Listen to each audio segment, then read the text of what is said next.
Hans here, Harbor Freight Mini Mill CNC project.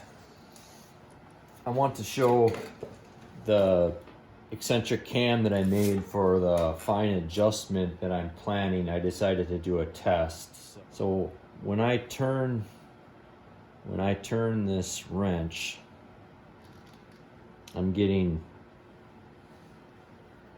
about 4 thousandths of movement up and down.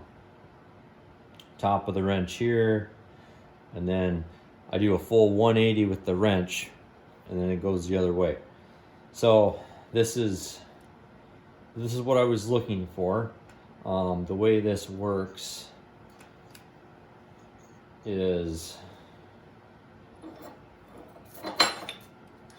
you saw the video previously, maybe you did, hopefully you did.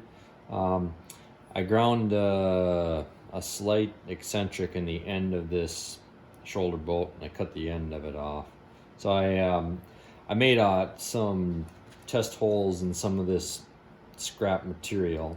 So I have a nice fit there, then 1 thousandths on diameter clearance, and then I put a slot in this piece because I only want the column, which is back here, to be able to tilt forward or back. That's all I'm looking for. So when that eccentric spins around, it's going to go up and down. I need to have the slot so that way when it's going up and down, it doesn't bind up and down. All I want to do is move this way. So when I put this in here and then I turn it, I get the movement that you saw.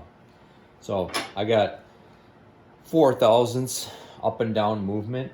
I think, going off my gut here, because this is a one-time build, I'm gonna double the eccentric grind to get more adjustment.